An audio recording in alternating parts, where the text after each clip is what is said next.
No, we're okay. No, we're okay.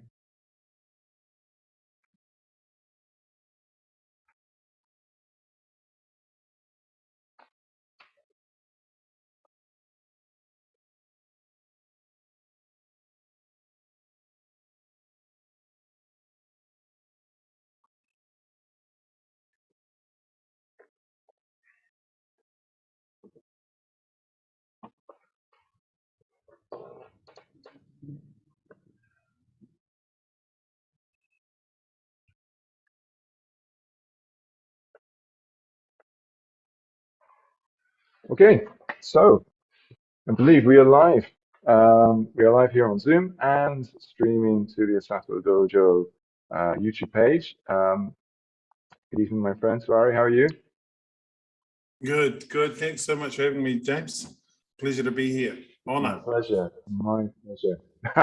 Me too. Me too. So this is the first of the Ask Me Anything series. So I thought that it's time that we kind of, took the plunge and just opened up these sessions for any questions. And really, any questions at all. Of course, we're expecting you to ask us about Okinawa and about karate and about Kobudo and Japan and things like that, of course, and that's all cool. But literally, you can ask anything, and we'll do our best to answer it. Every month, I'll be running these Ask Me Anything AMA sessions on the last Sunday of every month from 6:30 p.m. Japan time. And I'm going to have very special guests at every session. And I am thrilled and I am honored to welcome my friend and my senpai, and I say this sincerely, my senpai in martial arts, Tuari Dawson sensei, aka the Yamabushi, aka the Invisible Sensei. This man's AKAs have AKAs. So you're there in your dojo. It's a beautiful, beautiful place. Can you just tell me a little bit about where you are right now? So it's just gone 10 p.m. here in New Zealand on Sunday night. Where I'm sitting, we call this the whare, which is the Māori term. It's kind of a generic Māori term for house, but it's a dojo. It's where I, edit and do podcasting and so on and so forth. So it's kind of a multi-use space, but you can see there's plenty of room for training and things like that. So it's a really hot night here in New Zealand, and just really glad to be here. So I've got the fan going, so if it does become a problem, just let me know, James, and I'll knock it off. No problem at all. I can't hear it at all, so I think we're good. Yeah. Hopefully we will avoid any last-minute technical hitches again. But yeah, let's dive into it. So ask me anything. So I've got a bunch of questions that I want to ask you, and if there's anything that you want to ask me, then I've got a couple of questions. I've got a couple of questions. Okay. I got some burning. But before you kick off, I just want to let people know that if they want to send us questions during the session, that's fantastic. I've received a few by email in advance, which I'm going to bring into the session as well. But if you want to, if you're watching us on our YouTube stream, then just if you type a comment into the comments on the YouTube stream there, we'll see that, pick up those questions and address them. If you want to jump into this, if you're in the Zoom session and you want to ask a question, please write it in the chat function, and we'll pick it up and invite you in to ask your question. So, yeah, but can I ask you a question first, Tuari, something? Well, I thought perhaps you were going to, after that wonderful spiel, I'm expecting to say the exits are here, and here. Please enjoy your flight. Thank you for flying Asato Air, and we'll bring you sweets during the passage of the flight. Exactly. Yeah, you should have your life preservers and oxygen to hand, right? You never know what's going to happen. But the question, one of the questions that I wanted to ask you, and we spent some time together, but I still don't really have, let's say, the whole story. Is you're passionate about karate and kobudo. You've been training in those for a long time. You've trained with some fantastic teachers, but clearly You are of Maori culture, and I know that you are an incredibly passionate and skilled and knowledgeable teacher of your own culture, and that includes the fighting culture, but not just that, much more than that. So I'm kind of interested, what drew you or built your passion for the Okinawan fighting arts when you clearly have such a rich heritage in your Maori culture as well? That's a really excellent question. Thanks for that, James. I'll try and keep it brief. I think if you talk to an Indigenous people or minority group around the world, especially if they're coming from kind of a low socioeconomic kind of background, as I did, somewhat of a stereotype, being Indigenous or being Māori or being Pacific Islander and those sorts of things, historically has been, for those of us who are those things, has been seen as a little bit of a disadvantage. It's been a negative. There's a kind of a negative cachet because of the history of New Zealand, I guess, in a lot of ways. And so we didn't really appreciate what we. Well, I know. No, I'm not speaking for everyone. I'm just speaking for myself. I guess I didn't appreciate what I really had, and there was always, for me, with karate, and then later on kobudo, there was always just something really mysterious and interesting, and something which really appealed to me. I had an uncle who was the two uncles who were in martial arts instructors in Kyokushinkai karate, and then my first experience of judo. It just clicked. I was never a big rugby player. I was never into soccer or team sports. It was just something really interesting that kind of appealed to me about martial arts. And I kind of got made to do them. And then, just like, it's kind of cliche, but I saw my first Bruce Lee movie and I'm going, right, I want to be that guy. And that looks like something I should spend time being. And I think that for a lot of people, well, for myself, I'm dealing with a lot of issues around identity and self-esteem, as most teenagers do, male or female. You're looking for something to kind of hove to, something to grasp. And I was very lucky to have some really good teachers young who, in spite of my many imperfections and my many character flaws, saw something in me. And I think that the association of doing something positive and fun and interesting, and to be totally honest, growing up in a really violent environment, and in some way, shape or form, starting to understand the nature of violence through martial arts training was really important. Karate was, I don't want to say it was the savior, but I think it was the start of discipline and control and routine, and having something that I felt I really enjoyed. I don't know if I was any good at it, but I really enjoyed it. I think that always having done and participating in the Māori arts from an early age in lots of different ways, I guess it's just, it's that analogy of wood for the trees. We don't appreciate what we have. And so it's been a really interesting journey, especially in the last couple of years. And the journey that you and I took up to Canada last year, that was a bit of an eye-opener too. But yeah, I think that one thing that really appeals to me about Okinawan karate and Okinawan approach to martial arts is that it comes from their culture. It's not just about kicking and punching and using nunchaku or sai. There's a story there which resonates with me as someone who's not Okinawan. And I guess, it's just about, there's something that really resonates with those martial arts, and I guess the culture that comes from. That's interesting. Yeah, that's really interesting. In some ways, I think it sounds like it was almost kind of a refuge from, the things that you knew, something really different, kind of a place to go and how can I say, have that sort of that different experience, be sort of a different person, take on a different identity in a way. Exactly. And I think that if you look at a kind of, like with some of the experiences we had up in Canada, and probably experiences you've probably had there in Okinawa and in your many travels, that the Indigenous experience has been quite traumatic all around the world in many ways, and there are commonalities.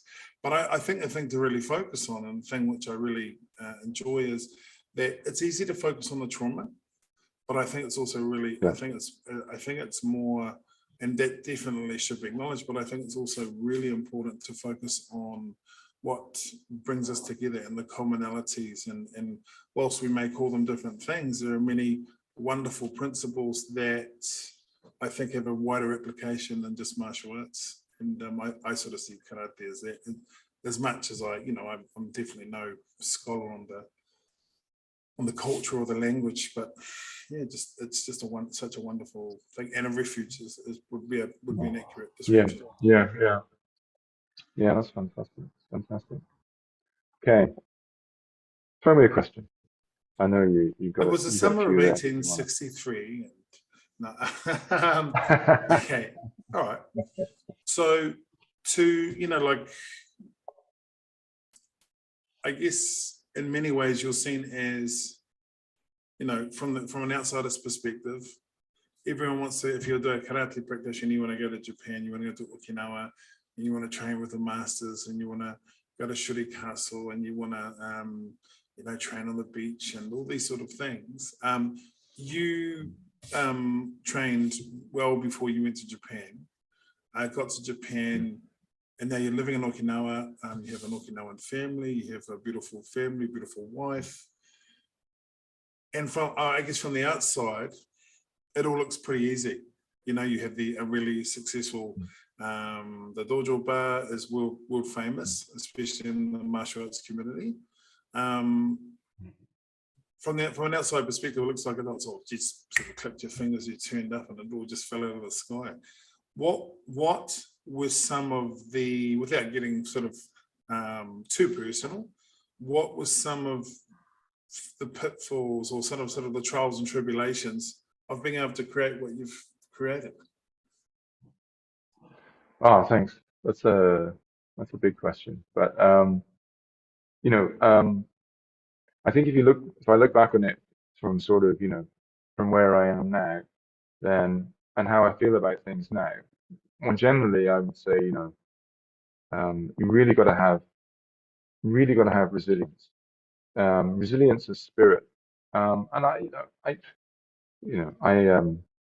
don't want to sort of sound too dramatic, but finding my way here through Japan, eventually to Okinawa, really was a combination of passion. I had a real passion to come and discover some things, and then also just resilience and sticking in, sticking to things, and not giving up. And I think there were some difficult times. So, for example, my way of getting, so I grew up in the southwest of England.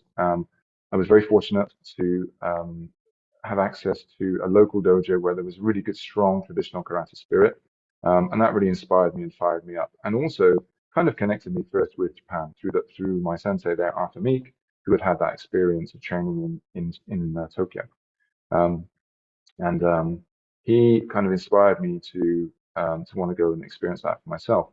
But how would I get there? I didn't know anybody, and I certainly didn't have, lots of money to be able to just jump on a plane and go and spend time anywhere I wanted. So my route into Japan was to study Japanese, and essentially get a place at university in London, study Japanese, in order to come over to Japan as an exchange student. Yeah, that was pretty hard. I mean, it was fun, but it was pretty hard. I entered university studying Japanese with zero Japanese, because obviously you don't get to do that at a typical sort of high school in the UK.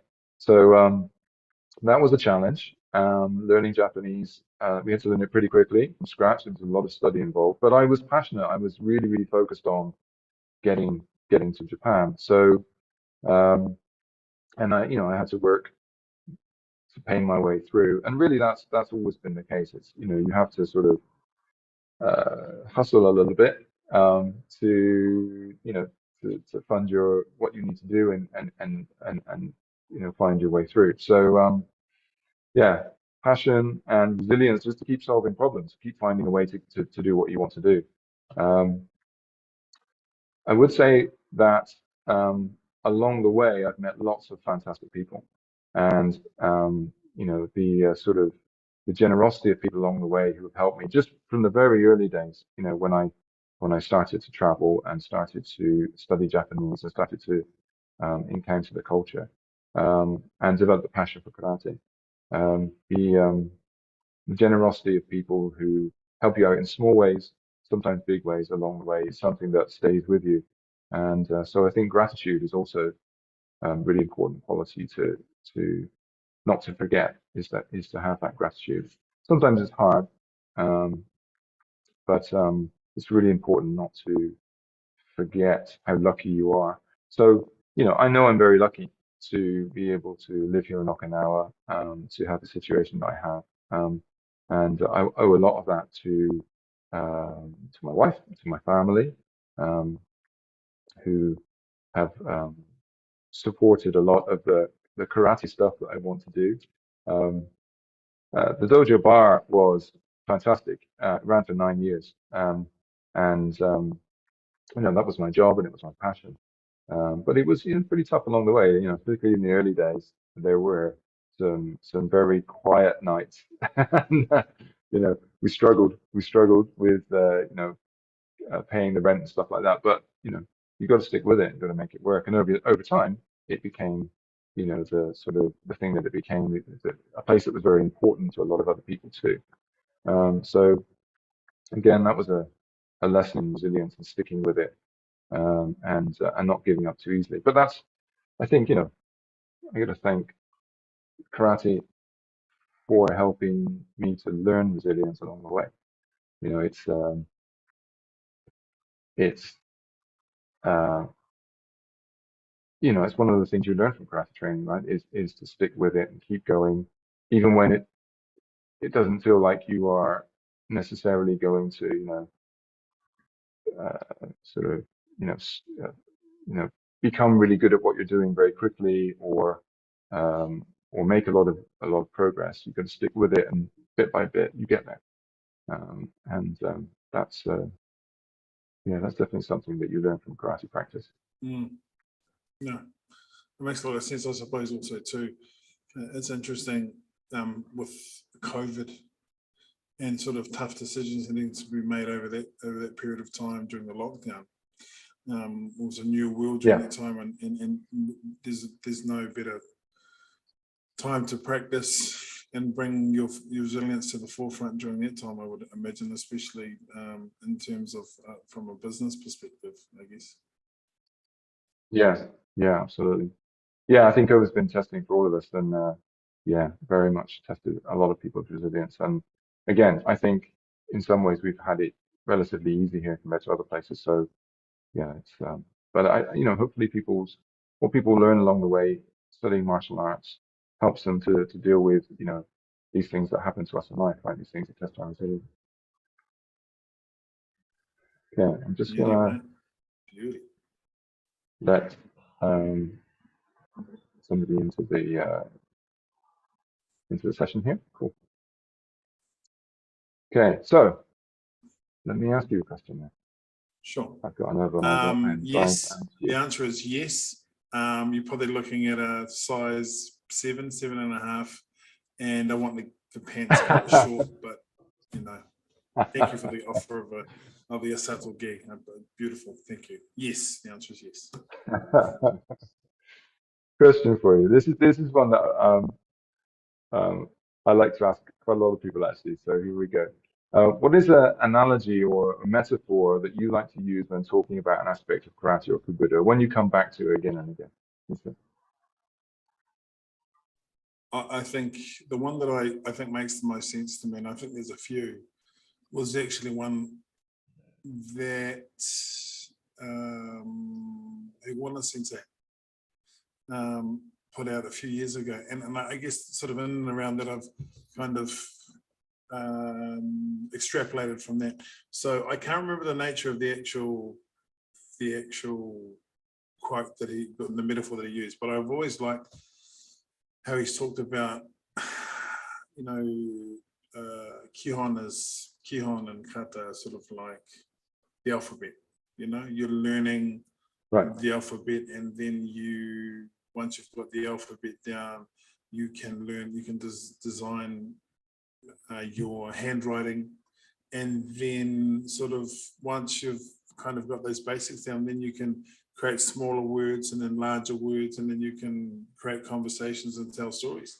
And I think that people are often, I know for me, I was in a hellfire rush to learn as much as I could, as quickly as I could. And now I'm going to be 51 next month, and I'm kind of going, yeah, that probably wasn't the way to go. And I think that remembering that it is an ongoing mission to practice martial arts is a decision you have to make every day. Like today, I had a really lazy day. I have done no training today. I woke up with every intention to train. I didn't train, it was so hot, and then people turned, some of our family turned up, and you know, I could have trained, but I didn't train, which is shame on me. But I think that the metaphor that I like the most is learning basics, creating the handwriting, and then learning to write your own story. I think is really wonderful. And I believe it was Seguana Sensei who coined something along those lines, and it always really resonated with me. What about you? Very cool. Yeah, that's very good. One of the ones that I often talk about when I'm talking to my students about, you know, sometimes the question will come up, you know, what should we learn? You know, should we learn something, just what's in karate, or should we learn things that are outside of karate? You know, what are the most important things to learn? And I often find that I'm talking about the toolbox analogy. So, you know, the idea that a craftsman is someone that's going to be, you know, when you're acquiring a skill, you're generally kind of picking up, you know, sets of tools and adding them to your tool set. So I think about sort of karate training as being the toolbox that you're building up over time and carrying with you. And within that, you know, there are going to be tools. You want tools that you can pick up and use immediately and use very, very well. And that toolbox over time, you know, the analogy kind of stretches in various directions, right? So, you know, you're going to build up a core tool set, the tools that you always use, you know, for 80, 90% of what you do. Over time, you know, you're going to probably maybe leave some tools behind and move on to better ones as you acquire better tools. You know, I think you should be always looking to evaluate all tool sets, all tools, and see if they fit into your box. If there's something that you want to use, want to add, so I like the tool set analogy. That's a good one. And I use that with my students and try and have them think about how that's sort of a lifelong process of you know, building up that tool set, maintaining it, looking after it, and evolving it over time. Actually, you know what? There is one that I really like. I don't know if it qualifies as a metaphor, but our mate from California, Laura Lorenz sensei, she said, she said to me, smooth, what is that? What's it? Smooth equals fast. You know, right, it was something along those lines. And I thought, that what a great way of putting it. You know, people are always looking to sort of muscle things on. I really like really succinct things. But, you know, a metaphor that I've always really enjoyed in terms of a particular element in karate is that go no sen. I think that is a perfect articulation of sort of the different ways in which you approach fighting styles and the kind of things that you're trying to do. You know, some people are counter-attackers, some people take the initiative, some people, you know, I think go no sen, sen no sen, that concept is a really interesting one. Well, just on that, I'm going to ask you a question. I'm going to slip in with a question. I know we probably could have gone a bit longer on that. So you're talking about, you know, we're talking about different styles, right, and different approaches. So I'm quite interested in your take on stylistically. What do you observe? And you know, I guess not superficially, but from your own perspective, how would you characterize, say, Uechiru, Gojuru, Shorin, or, you know, how would you characterize the different styles? What are the things that kind of jump out to you? And obviously not wanting to be definitive, and I don't want to get you in trouble, but I'm just quite interested, considering the people that you, as part of your work on Okinawa, you and Chris interview some incredible martial artists. So I'm just quite interested to see what your thoughts are.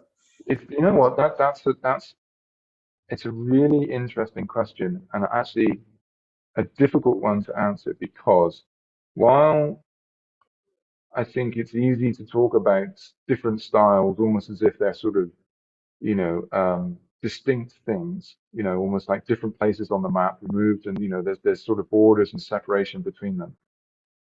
Actually, honestly, I look at the styles as something like a spectrum now, because there is so much overlap, in my opinion, between the different styles in Okinawa.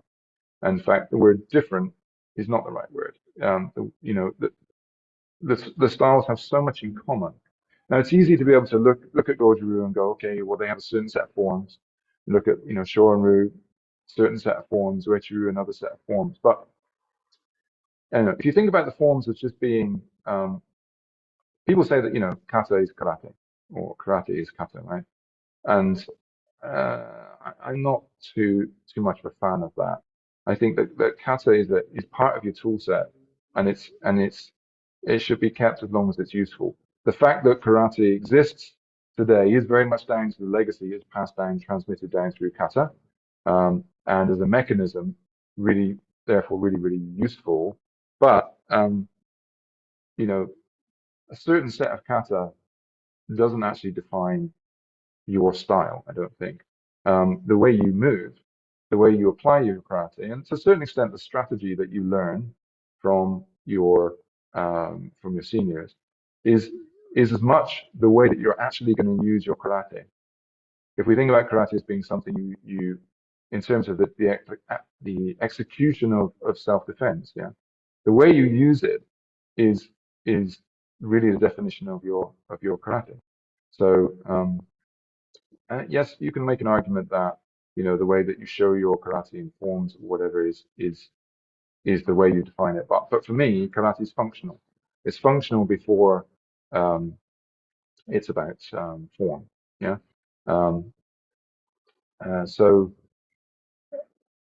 So when you look at, I see many teachers and practitioners here who are very functional.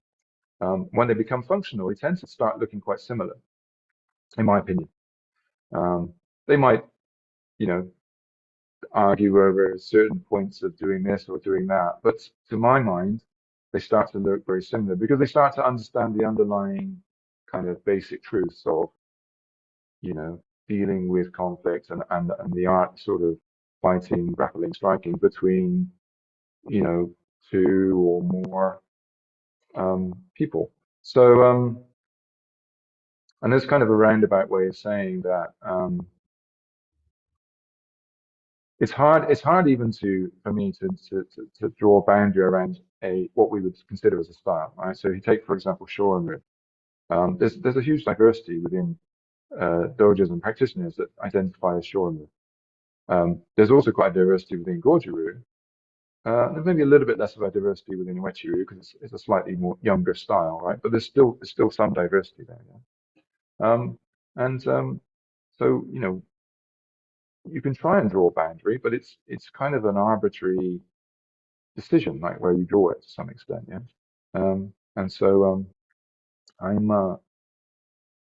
like I say, I think it's very much a spectrum. You can do things more of a Goju-Ryu kind of way or Nahate kind of way. You can do things more of a Shorin-Ryu kind of way or more of an Uechi-Ryu kind of way. That's sort of how I look at it. And you can, if you look back in Okinawan history and Okinawan karate history, there are many examples of very good teachers who bridged across what we would consider the major styles, right? They included in their study kata and teaching from teachers who later became categorized in one style or another, but really they were, they were all kind of working the same set of, they're all working for the same set of objectives, right? So. No, excellent, man. I like that. Lots of things, lots to unpack there. That's really good. I like the art. That's a good breakdown. Yeah. I'm gonna go crazy, and I'm gonna give you a 9.8 out of 10 for that answer. Thank you so much, my friend. Hey, let's pick up a couple of questions that we've had come in on the comments on YouTube. Gary Turner says, I am visiting Okinawa in April and would love to know what are some of the top few pieces of advice you would give a visitor to an Okinawan dojo with regards to etiquette, etc. Okay, good question. Really important one. Okay, so it used to be the case that it was a lot harder to get in contact with dojos and they were somewhat more closed when it came to visitors. Today, things are a little more open and a little more relaxed, and it's easier to get in touch with people. You should take advantage of that. If you're coming to Okinawa, and do your research. So before you arrive, do your research. A lot of Okinawan teachers can now be found on the web, on YouTube, and other places. Lots of them have international students, so you can find out what they do, you can see what they do, and you can talk to people that train with them and get some advice. Do that because it will give you lots of ideas about what you'd like to train and who you'd like to go and see, and it might help you steer you in certain directions. Also, it's really good to know something about a teacher before you arrive at their dojo, right? For example, well, how much English they speak, for example, or how much language, maybe that's not just English, maybe it's another language, Spanish, for example, quite a few speak Spanish. So things like that. A little bit of background knowledge is going to help you to communicate with them a bit better. When you are coming to a dojo, try to contact someone at the dojo in advance. Ask them if you can come. Try and make an appointment. That's always a good idea. When you arrive at a dojo, generally, and this is a Japanese custom, you should turn up, particularly the first time, turn up with a small gift in your hand. So it's just nice manners when you visit somebody for the first time. Imagine you're going to somebody's house. The same applies in Japan. You really should turn up with a small gift, and it doesn't have to be something expensive. It can just be something you brought from your home country. Generally, that's quite a nice thing to do, or even something that you just bought locally before you arrive at the door. But it's nice to turn up with a small gift. When you arrive at a dojo, treat it like somebody's house, right? You don't just open the door and stroll into somebody's house, right? You knock on the door, you wait for them to come and see you, speak to you, and invite you inside. So that's kind of just basic common manners. When you step inside a dojo, almost always you're going to be asked to or expected to take your shoes off. So when you come into any kind of Japanese home or Okinawan home, generally there is when you open the door, there's a lower level and then a step up to the floor, usually a wooden floor, not always. If there's a step and you see shoes there, that tells you that you need to take your shoes off. So just before you kind of stride into any building, just have a look and see if there are shoes there on the side, and if there's a step, that generally means that you should take your shoes off. And it's okay to actually say and ask, hey, should I take my shoes off? Your hosts will appreciate you noticing and asking. If you are going to a dojo to train and there is a fee involved, and again, it's okay to ask in advance, usually if there is a fee required. There's a custom in Japan, not to just hand people over sort of what they call raw cash, but you place it inside an envelope, a clean new envelope. And you can buy these envelopes at any convenience store here in Japan, or obviously bring them with you. But it's general custom. Again, if you're giving a gift or giving a fee, that you put that money inside of a clean new envelope, and generally present it when you arrive. So that would be the better thing to do. Sometimes I have people ask me, should I give the money before or after? I would give it before. It's not the end of the world if you don't. Maybe you're forget in your excitement and, remember afterwards. But try and give it before, because then it's sort of done and out of the way. And it's not playing on anybody's mind, either yours or your instructors, right? So when you arrive, make sure that you greet them properly. Don't stroll in with your dirty shoes on, and if you have a fee prepared, then offer that when you arrive, along with your gift. If you don't speak Japanese, okay, that's understandable, but try and learn 1 or 2 words of greetings. Konnichiwa, onegaishimasu, arigatou gozaimasu. 4 or 5 basic words will take you a long way. So that's a good investment. Even if you're not that confident, try and use the words. It doesn't matter if you stumble. You'll still, your host will have a lot of sympathy for the fact that you tried. Probably the other thing you'll need to learn when you're in a dojo is counting 1 to 10 in Japanese. That happens a lot, right? So if you don't know how to count from 1 to 10 in Japanese, that's a good investment to study. 1, 2, 3, 4, 5, 6, 7, 8, 9, 10, right? Just learn that sequence, because you will repeat that many, many, many times in most dojos. Honestly, those are the essentials when you literally just rock up at the door and you're entering for the first time. I would say in general, be polite, listen rather than trying to tell too much. Listen first, and be respectful. Most teachers in Okinawa are not there because it's a job. They are teaching literally because it's part of their life. It's what they do. And as I say, a lot of dojos are actually inside their family home or kind of treated as an extension of their family home. So they really are extending hospitality to you, to invite you into their homes and to learn from them. So go with an open heart, be patient, listen, copy, follow.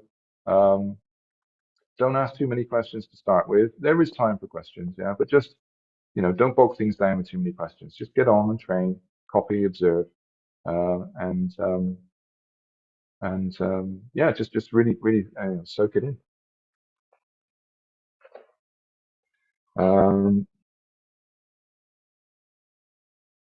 I guess what are the other essential things with etiquette? Probably. What's quite interesting, well, what I am going to say actually is if you're coming from let's say a style, let's say a Japanese mainland style like Shotokan or Shitoryu or Kyokushin, for example, they tend to have a very strong emphasis on very strict Japanese etiquette, right? So, for example, everybody lines up in absolutely correct grade order, for example. Or everybody, very, very vocally and loudly says an os or some other affirmation to everything that the sensei says. That's not so common in Okinawa. It's a little more relaxed than that. So while you are expected to be respectful, listen, bow when you meet people, you're not necessarily expected to be quite so rigid and quite so perfectly, ordered, for example, when you go into an Okinawan dojo. Often visitors sometimes find themselves working more in small groups rather than in, big lined up formations. And it's a little more sort of one-to-one often, the teaching and the training. It depends on the dojo. So that could be something that actually where people expect a little more etiquette and rigidity and find that it's a little bit different. Yeah, that can be kind of an interesting discovery too. And I think an important thing to remember too is if you're not actually coming from that dojo, don't be frightened to wear a white belt. Like very good point. Yeah. Just that. Very good point. We may be grand poobah of a style or a dojo wherever we're from, but just as a point of etiquette, I mean, take your whatever hobby you have, but if you're going to someone else's, irrespective of your rank, it's just polite to have not, to simply show a little bit of respect. That's a very good. That's a very good point. It's a very good point. Yes, you should definitely have a white belt in your bag. along with your whatever belt you normally wear. That's fine too. But yeah, like as you say, exactly right. If you're going to go in and train people and they watch you move and they train with you, they'll figure out, how good you are at what you do. They'll roughly understand. If you're going to train people that have been training for, most of their lives, which is most of the teachers in Okinawa, they'll figure out pretty quickly, how much you've been training and, how good you are at what you do, right? So yeah, you don't need to. And it's not, and honestly, grade and rank is not something that necessarily comes up very quickly either. It's actually unusual. For example, I don't necessarily see when people arrive at a dojo that they're necessarily asked, they're asked for their name, but they're not always necessarily asked for their rank. Yeah. Generally, Okinawan senseis are kind of interested in, where are you? Where do you come from? What style do you do? But they seem less interested in rank. Perhaps it's not. That's a little bit distasteful to kind of ask everybody their rank, that sort of thing. So yeah, that kind of connects to just go with a white belt, wear the white belt. When they train with you, they'll get a pretty good idea of your abilities. And what happens sometimes, and I do see this happen quite a lot, is somebody wears the white belt for the first session. The sensei will then say, look, just wear your normal belt for the next time. It's perfectly fine. I can see that you are a black belt. Yeah, wear your black belt next time. Not always. Depends on the dojo. Depends on the sensei. But yeah, that happens too. But yeah, start with a white belt. Definitely have that in your bag when you visit Okinawa. Okay. So Kay has asked us a follow-on question. We were talking about resilience earlier on. I said that resilience for me was a really important quality to cultivate in order to pursue the path I pursued through Japan to Okinawa. So he said, as resilience is an interesting word and something that we cannot just assume people have. Do either of you think that karate, martial arts, helps to build resilience? And if so, how? What else is needed? So what else is needed for one to build good resilience? And how do we help children, for example, to learn that? What do you think? Excellent question. What's this gentleman's name? Sensei? This is coming from your better half. Oh, wow. Wow. Wow. Hello. Hello. Wow, excellent. That kind of threw me a little bit. I think resilience grows from vulnerability. I think that it's very hard for especially children to be something they've never seen. I think we set our examples really well. I mean, you often see with children that if the teacher has not got clear boundaries, they just run. The students just run right over them. And I think that it's really important to be really clean and clear. I think with children, teaching children and to realize what their attention span is. To go, right, here's what the attention span is. So for me, something that I attempt to do is try and find 10 ways to teach one thing. And whether or not they know it, they're working on an element that focuses on a particular principle or a technique or a level of fitness, but I try to do it in 10 different ways. When it comes to resilience, I think that you have to have, there's more than, remember, karate is punching and kicking and grappling and throwing and blocking, and it's not in itself, I don't think. I think if you do karate, it doesn't necessarily suddenly you've become the Zen warrior monk, right? I think it depends who you choose to surround yourself with. I think it depends the kind of dojo that you go to, the kind of instructors that you have, and also outside of dojo, the people you surround yourself with. That's a really important part. Good teachers, I find, will encourage you to And we'll say, hey, this is where to look, but they won't tell you what to see. They encourage you to create for yourself. And I think resilience is, I think the path to resilience is vulnerability, and especially for young men. I'd agree. Yeah, I'd agree. I think that resilience, true resilience, is picking yourself back up after you've fallen down and failed, and just going, okay, that's not the end of it. I'm gonna pick myself up, and I'm gonna push through, and I'm gonna learn from this, right? And I think it's kind of also learning to be not to want to fail, but not to allow failure to be the end of your endeavor, right? Because it's part of the learning process, right? We have to fail multiple times and actually kind of be okay with not winning all the time in order to learn. If everything was easy and we won everything, we wouldn't really learn and grow, would we? So I think resilience is also about having the sort of mental resilience to be able to go, okay, well, I didn't win that, or I didn't achieve that, but I'm going to learn from it. I'm going to try again. I'm going to come back to this, and I'm going to try again. And that comes back to the culture of the people that you have around you in the dojo, where not judgmental but supportive, but but supportive of you developing resilience. In other words, fostering resilience. Saying, look, you didn't get the result you wanted. Let's try again. It's not you failing as a human being. It's part of the process of learning, right?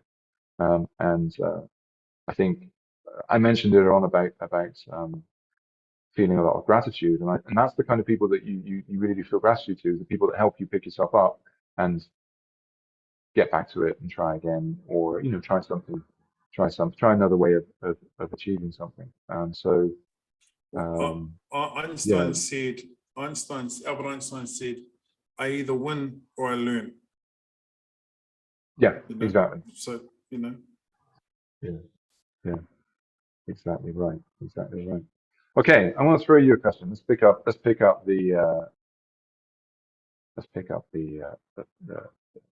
pace. What are we picking up? Well, we're are we change picking that. up? Are we picking it up with two hands? Are we bending with our knees and lifting with our legs? Okay. If you could go anywhere and learn anything, what would it be?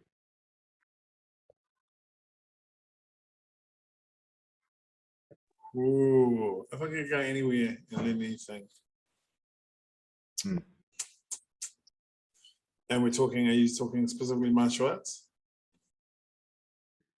It's a big open question. It's up to you.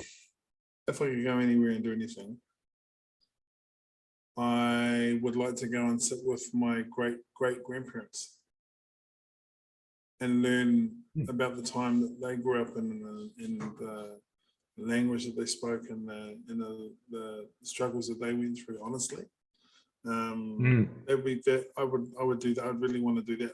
For my great grandparents are people we see in old paintings on the wall here. They're not people that have voices. I mean, I suppose as a Goju-ryu practitioner, the sort of stock answer is, I want to train with children Miyagi. And I can sort of understand that, certainly. But I also think that, I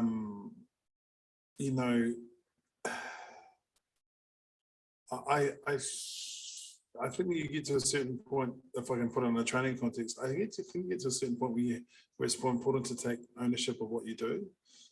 So if I was lucky enough to meet, go back and be able to meet like Asato sensei or someone of that ilk, I would just sit and listen, and I would want to learn about their experiences, their training, and all those sorts of things, so that then I could develop not develop my own style, but then add that to the cloak, another feather in the cloak of what I'm trying to do in my personal approach. I think, I think as long as when you're meeting someone, you're not emulating them. Well, you're not copying them, you're trying to emulate characteristics you like. I think, yeah, for me. And yeah, I'd like to, another one was, yeah, man, I'd love to, if I go and learn anything, I'd love to go and learn, sit with Jimi Hendrix or Stevie Ray Vaughan and get them to teach me how to play guitar. You know, you know, if I go anywhere, I'd love to go and learn how I get into an original lineup Led Zeppelin concert. How's that? How about you? How about you? That's cool. Well, actually, what you know, something similar is just running through my head. Actually, I think I'd like to go and yeah, I'd like to go and learn how to play a musical instrument. Which sounds like but you can do that anytime, right? But I'd like to. It's not something I've never done. I've never been very, uh, just never taken the time to learn how to play a musical instrument, and I'd like to do that. But I think I'd like to go and learn something like kodo or like one of those Japanese drumming arts. I think that would be really, really good fun.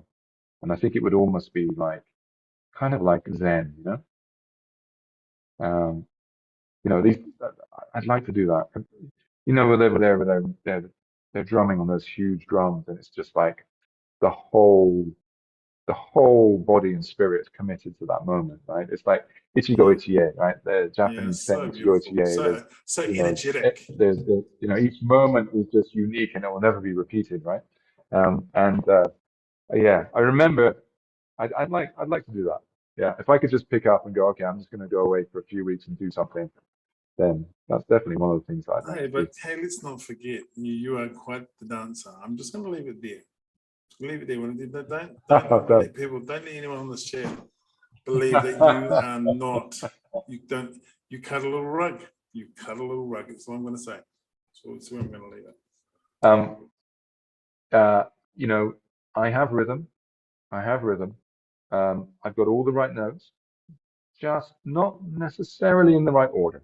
That's Let us not be shackled to to this just concept of steal order. steal Can a I famous just can I comedian. quickly fire a question at you, or do you have anything in the chat, or may I Um, may I jump in? I just want to say actually, I just want to say yes, yeah. We've got another sort of 5 minutes to go, and I would like to have that question for you. But just before we get to there, I want to say, in case anyone is interested, I will be going online from 8 o'clock tonight and teaching a karate seminar. I will post a link to that in the chat here at the end of the session. So if anybody is interested in throwing a dogi on and getting online with us here in the dojo, some of my guys are coming in the next half hour or so. Then about 30 minutes from now, we will be starting our online karate training, and we'll be going through karate fundamentals. So fundamental principles of karate movement, of karate application, and looking at basics and kihon kata. So if anybody wants to join me for that, you're very, very welcome. So yeah, hit me. What's the question, my friend? It's a very Pat Benatar thing saying, bro, you're showing your vintage. Hit me with your best shot. All right, mate. Here's one. Here's an interesting one. In light of the fact that kind of last couple of years, you know, karate has made, you know, an appearance, apparently the final appearance, but an appearance in the last Olympics, and opinions may vary as to whether that is a good or a bad thing, up or down or in or out. I'd be interested in James Pankiewicz. We want you to organize the next Olympic karate competition, and it's up to you. So you've got unlimited resources. We would just like to see something that reflects real karate, but at the same time, the lay person can understand if they're watching it. You know, like, I mean, it was, you know, without sort of skirting around it, there was a contentious moment in the point fighting in the Olympics where this gentleman won the tournament, and he was the one who got knocked out. You know, and there's all sorts of reasons for that. I'm not trying to cast aspersions. What I'm saying is that ideally, what would it look like if you could create it? Good question. That's yeah. I think that it needs to show. I think it needs to show the kind of core spirit of karate, which is that it's a self-defense art. So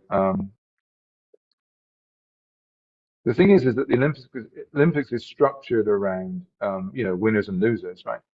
Um, and that's the core challenge is that uh,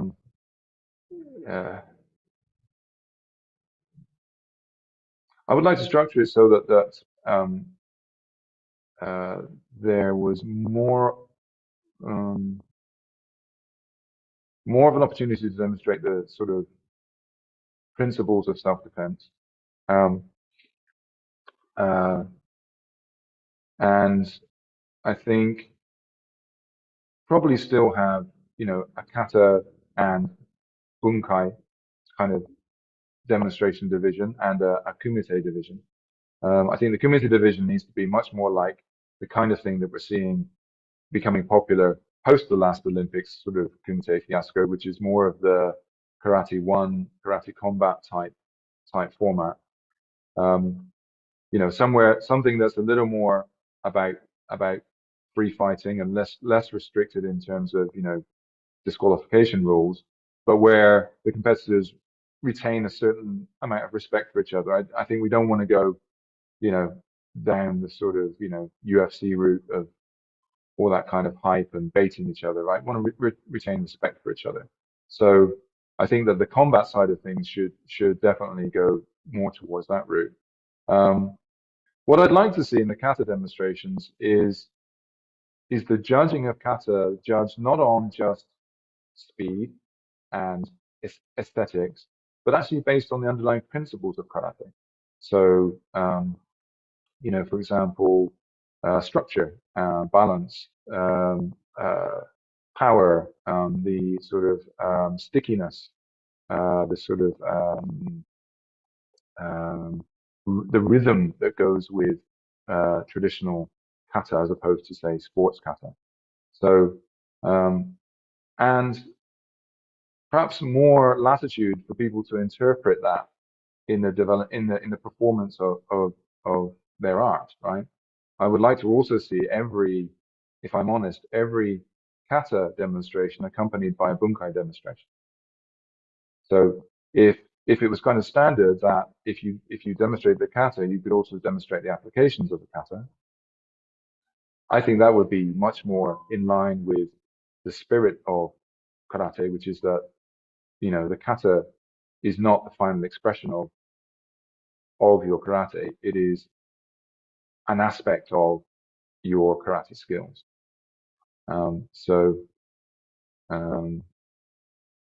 We used to do, one of the things that would be interesting to do, and I don't know if this would work in the Olympic format, is we used to do things like, circle drills, right? We'd have one person in the middle surrounded by opponents, and they had to do their best to demonstrate their ability to defend themselves, against multiple opponents, for example.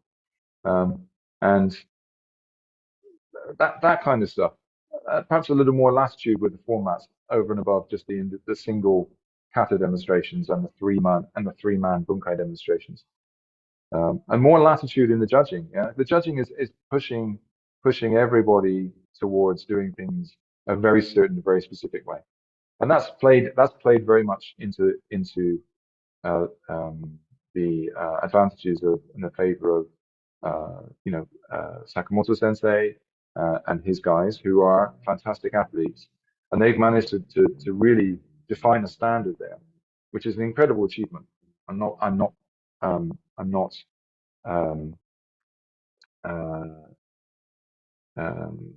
negating what they've achieved there, and I think that they will continue to do very well.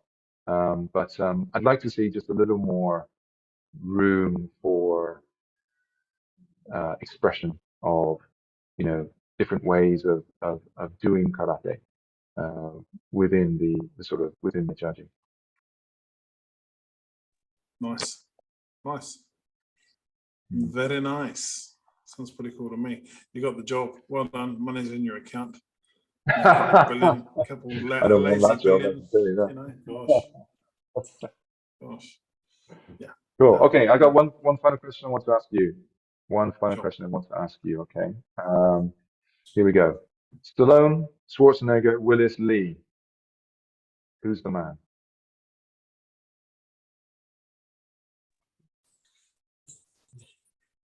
Gosh. So Stallone, Willis. Stallone, Schwarzenegger, Willis, or Lee? Well, I'm Who's going your guy? to Who's the man? disqualify Bruce Willis right away. The only movie I've ever liked him in, and people are going to find this a blasphemy. It's not Die Hard, as in The Fifth Element. It's the only movie I've ever. Oh, and he was great in I See Dead People. You know, Sixth Sense. You know? He was great in that. Arnold Schwarzenegger, crush your enemies, drive them before you hear the lamentations of their women.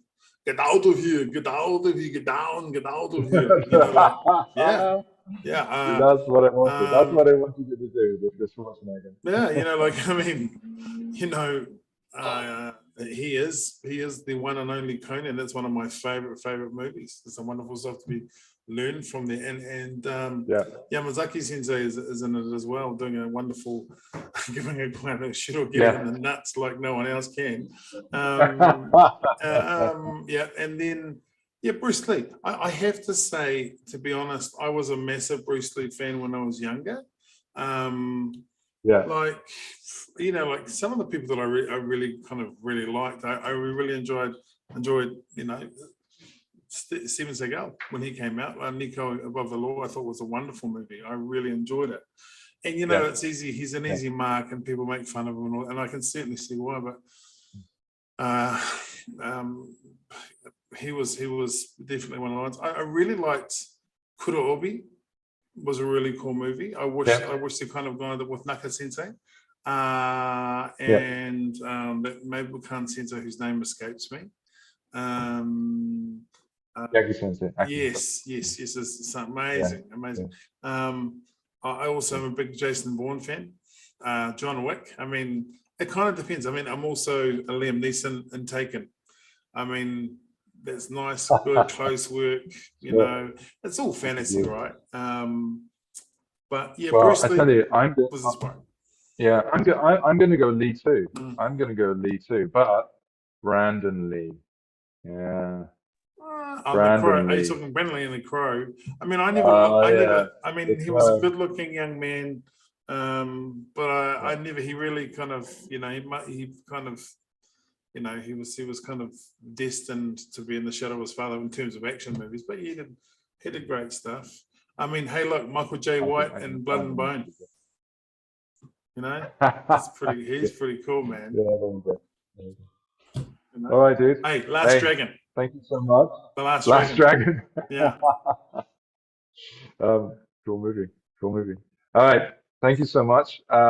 I think we're going to wrap it up there. It's been fun. Thank you so much for joining me, Tuari Sensei. I'd like to invite you back again in the future, and also make sure that we let people know about your upcoming session, February the 19th, right? Yes. February the 19th. If you check on the Invisible Sensei and the Invisible Sensei Facebook page, you'll see there's a bit of an announcement. We're going to be talking about Māori weaponry approaches to, I guess, the Māori take on our Indigenous arts, and having a bit of fun and sort of doing some demonstrations. And I know, James, you were kind enough to support the last one. I hope you can make this one.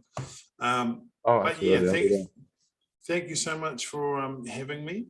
I really enjoy what you're doing. I think I'm looking forward to his training at the Asato soon. And I'm looking forward to having you here.